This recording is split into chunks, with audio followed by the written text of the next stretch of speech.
every single member of the 7 Warlords of the Sea, with a couple exceptions, are going to join Cross Guild. Hello Internet, I am the hero of Julios with a very rare One Piece theory. Usually I stay out of the whole theory thing because, to be honest, what can I say that somebody else hasn't already thought of? But I've been joking around with a friend of mine for a few weeks now about how Buggy and Crocodile and Mihawk are going to recruit all the other warlords and they're going to make a combined, effort to get to the One Piece together as this sort of a reimagining of the Navy's worst nightmare. The reason they became warlords in the first place was because they were such a huge threat. But the more I made this joke with my friend, the more it sat in the back of my mind, and, well, now, quite frankly, it's sort of grown into a theory that I have yet to see someone else say. If another video has already popped up, I apologize, I guess I just didn't see yours. But without further ado, let's get into every single warlord and why I think they fit within this theory, starting with most likely to least likely. I'd like to start off my theory with Jinbei, the helmsman of the Straw Hat crew, who obviously won't be joining Cross Guild in the hunt for Laugh Tale because he's already a member of a Emperor's crew on the hunt for Laugh Tale. He is the helmsman of the Straw Hats, and I don't really see a reason for him to ever betray Luffy. The other warlord, of course, being Marshal D. Teach, Blackbeard, because, again, just like Jinbei, he's already in an Emperor's crew, because he is the Emperor, making his way towards Laugh Tale as well. There's no reason for these two to join in with Cross Guild, so I guess it kind of immediately debunks my theory that all the warlords are going to be together, but let's talk about how the rest of them get in on this. Starting off with the most likely members of Cross Guild, Crocodile, Mihawk, and Buggy. Because Crocodile is a founding member, Mihawk is a founding member, and Buggy is a founding victim of circumstance. Poor Buggy. What else can be said? They already formed the guild, their names are on the poster. What else is there to say about them? Unlike the emperors of the past, we got, Whitebeard, Big Mom, Kaido. The current era emperors are all about quality over quantity in terms of their crews. Yes, Blackbeard does have an army following him. Yes, Buggy has all the Impel Down inmates, and Luffy does have the Straw Hat Grand Fleet, which is full of its own power players. But as far as Kaido having, his 3, calamities, and Big Mom's 3 sweet commanders, and Whitebeard having his, 16 commanders, but also, the Grand Fleet that was all of his sons, Luffy has 10 crew members. Blackbeard has 10 Titanic commanders. Shanks has a few guys who hang out on a boat together. Cross Guild has Mr. One. And unless Moji and Kabaji and Alvida have been hitting the gym, they only have Mr. One, who did not do very well against Mihawk initially. I don't know how much training he's done over the last 2 years, but what they need is heavy hitters. And an army of eager to please Impel Down inmates, as well as some citizens who have tricked Marines, rest in peace T-Bone. It's not like Cross Guild has heavy hitters, and that's why I feel like the rest of the warlords would really fill out a much needed roster. That being said, let's start off this roster with the member of the warlords who I think would be probably the most likely just because of the current situation he's in. Edward Weevil. The last time we saw Weevil, he was currently captured by Aramaki and being sailed away, his mama begging Marco to help, but Marco has a more important task in his eyes, defending Whitebeard's grave as well as the island he grew up on, sort of, keeping Pops' spirit alive.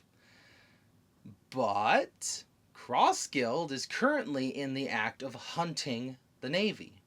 And what better way to show themselves as a full Emperor force heading for the One Piece than to take out one of the 3 admirals? Fujitora is currently at, I believe he's still in Marijois, getting reprimanded for his fight with Aramaki. Kizaru is currently dealing with, yeah, just all of Egghead, period. Which leaves Aramaki alone in a boat with the Navy Hunter on his tail. Possibly. After Aramaki's defeat, we could have Weevil freed, and with nowhere else to go, seeking protection, money, and the ability to maybe obtain the wealth, fame, and power that his father, alleged father, might have obtained after Roger's defeat, or I guess death. Weevil and his mother might have a great reason to join Cross Guild, and they would be the front muscle of this crew. Behold, I, Emperor of the Sea, Buggy D. Clown, have taken over the son of Whitebeard. Even Whitebeard acknowledges me as the superior pirate. Now go, Whitebeard, gain me my stuff. And then Weevil would just be like, okay. And Bakin would take her cut. That's kind of all she's ever been after, is money. On the note of pirates who are being chased by Marines or possibly captured by other pirates, Gecko Moria has recently escaped a prison of his own. Perona and Moria are both safe, mostly because Garp is currently distracting everyone on that island, and Kobe is a very honest boy. He definitely helped Perona free her dad, and they are probably sailing wondering, now what? Now what might just be Perona with a Vivera card. If she's ever in trouble, or if she needs to get back to the, castle in the Muggy Kingdom, she can always follow the Vivera card back to Mihawk. But Mihawk is not currently in his castle. Mihawk is currently with Buggy. Safe and sound, but still with Buggy.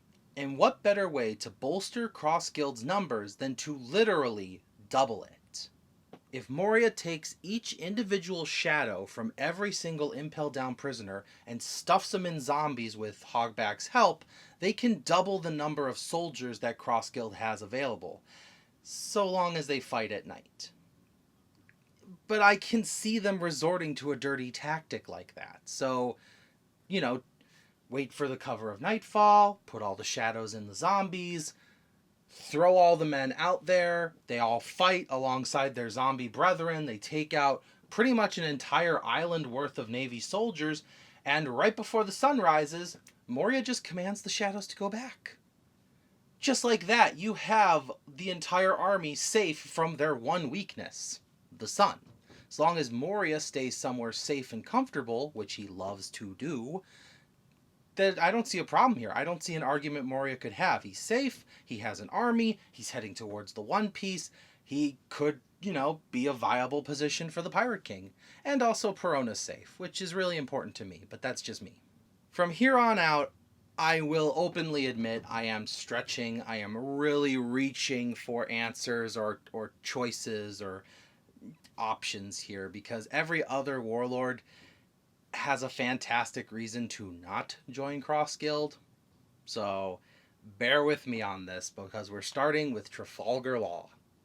When we last left Law, his crew got obliterated. His ship is destroyed, and Beppo is swimming in a random direction, trying to help save his captain.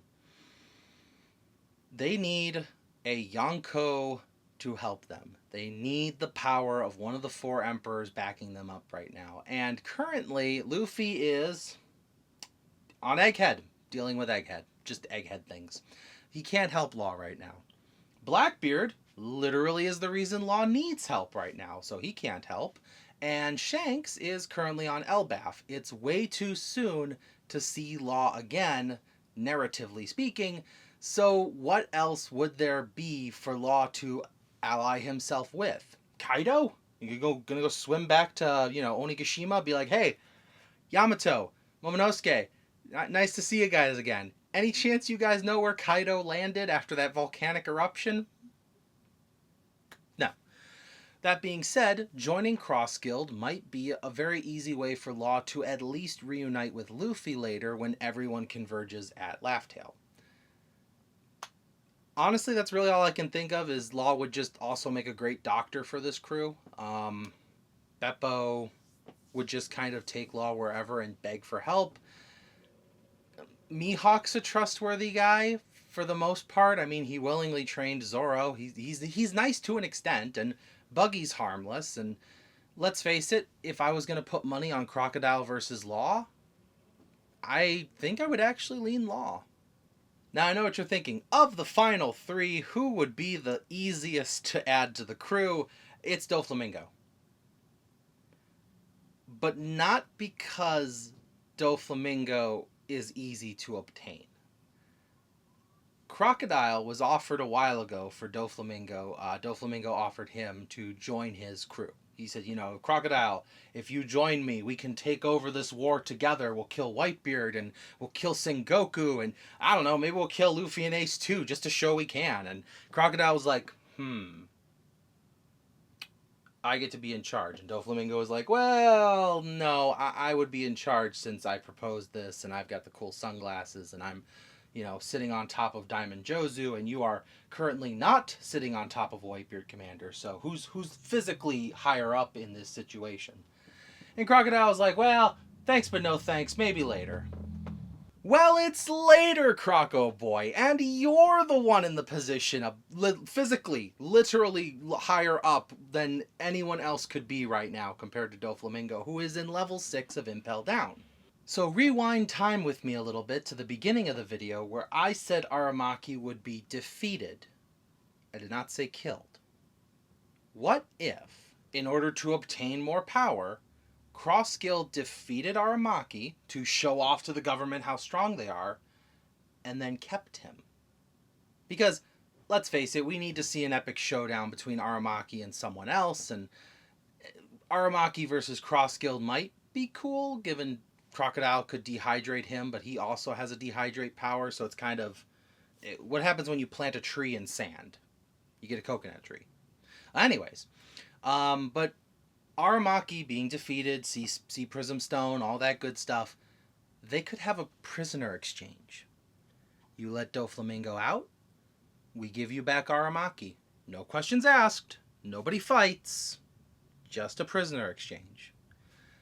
Having been freed from prison, Crocodile promises Doflamingo, hey, we got a pretty nice cross guild here, and we're gonna take over the world together. I know you like burning worlds and the people in them. How about it? You know, we'll revisit that little deal we had 2 years ago. And Doflamingo, being the humble man he is, would say, I want to be in charge. And Crocodile says, no, Buggy's in charge as the figurehead in case another emperor or the navy actually catches us. We can just, you know, throw him to them. And Doflamingo goes, I don't like the idea of pretending to be a subordinate, but I also don't like being a subordinate. You got yourself a deal. And then they shake hands, or hook, and boom, Doflamingo through prisoner exchange. Again, I said I was stretching. Now for who I thought originally when I was going to do this video, I originally thought Hancock would be the hardest one to make join the crew, but I actually think Kuma would be. So I'm going to, you know, work on that in a moment. So let's start with Hancock, the most beautiful woman in the world, captain of the Kuja Pirates, the Snake Princess herself, and hater of men, which Cross Guild is just 99% men. So why would she team up with a bunch of dudes when she has her own snake army to help her? Rayleigh. Rayleigh is why. Because as we saw, Rayleigh's title got Blackbeard to leave. And Rayleigh even admitted, if it came to blows, our goose is cooked. I got nothing. I'm holding a thing of Tic Tacs right now. And yeah, if Blackbeard walking off the island thought, you know what? I am going to challenge Rayleigh. Let's fight. That'd have been the end. He would have the power of the Love fruit and probably the snake fruits, Anaconda and King Cobra as well. And that'd be that. We wouldn't get to see Hancock again. So, you're sitting on this island with Rayleigh and Hancock and Shaki, and you're trying to think of the next move. How to keep the Kuja warriors safe while also keeping both the Navy and other emperors of the sea from blowing up your island. Well, the island's already half sliced, so let's just find somewhere to live till things die down. Let's Maybe reunite with Luffy, Hancock says, with hearts in her eyes, completely ignoring that she has no clue where he is. Till she reads the newspaper, sees he's at Egghead Island, and is like, oh my gosh, we have to go to Egghead Island, and is already in a rowboat heading away. And Rayleigh's just like, no, Hancock, come back. We have to really think this through. Fortunately, two of my former cabin boys are Emperors of the Sea. Isn't that awesome? We should probably visit one of them. Unfortunately, Shanks isn't really in the mood for visitors because plot contrivance and currently hanging out with giants, and I don't know, just maybe Buggy's closer and they have time is of the essence. Whatever the reason, Rayleigh chooses to ask Buggy for help. Hancock, originally opposed to this idea, but Rayleigh vouches for Buggy, says, hey, he's a really nice guy. There's a girl on his crew. You could probably hang out with Alvida. And who knows? Buggy's looking for the One Piece. Luffy's looking for the One Piece. Buggy and Luffy might run into each other. And Hancock's just like, Buggy might run into Luffy? Well, then we just gotta go with him. So Hancock joins strictly because there is a very strong chance she might run into Luffy. Let me see. Do I have any other... no, nope, that's actually pretty much it. Hancock, I actually have right here, word for word in my notes. Hancock might not listen to orders, but she will do what it takes to see Luffy again. So, there you go. Boa Hancock joins the crew. I know, kind of a stretch there, but now is time for my biggest of big stretches, Bartholomew Kuma. The biggest problem with this part of the theory is the Kuma we know is dead. His consciousness is gone. Even his memory bubble has disappeared because Bonnie touched it. But as long as I am not proven wrong, my soul theory stands. There is a bubble somewhere on Egghead Island with Bartholomew Kuma's soul waiting to be put inside of Esper, who has been jittery and acting weird. And we don't know why, because we established that at like the beginning of Egghead and have not revisited that plot point. So, I think Kuma's soul is in there, is somewhere, and is very much able to be moved. I think Esber will be Kuma's surrogate. Maybe not have Kuma's memories, but definitely have Kuma's heart. And that's the most important part, because that is the biggest part of Kuma. So with the power of the pawpaw fruit and the original pawpaw fruit, little Esper, big pacifist Akuma, and his daughter Bonnie could join Cross Guild strictly for protection. Why would Cross Guild be willing to team up with this father-daughter duo? The most important thing that Crocodile needs is an army. The Kuja Pirates, very strong, very good. Edward Weevil, very strong, very helpful. Doflamingo, and possibly his family, if they're an Impel Down too, very strong, very useful. Doubled army from Buggy's delivery service and Moria's zombies, very useful. Every single pacifista obeying a 12-year-old girl who you can just convince to help you, very good. This would be the manpower that Crocodile needs to really cement what he wanted, an army, and cement Buggy's now new goal of getting the One Piece. And the thing that would keep Crocodile from betraying Buggy is Bonnie. Because if Crocodile says, okay, well, we have all these pacifistas, we're not going after the One Piece anymore, we're just going to take over, the West Blue. The West Blue looks nice. We're going to take over the West Blue. And Bonnie's going to be like, no, you said we're going to go get to the One Piece. You said we're going to go become the kings of the pirates. And you said that we're going to make the world a better place. So we're going to do that. And suddenly this 12-year-old girl is holding the reins of the entire Cross Guild, which I think would be great. You could have some nice interactions between her and Hancock. So I guess not so much Bartholomew Kuma would join Cross Guild as it would be Bonnie.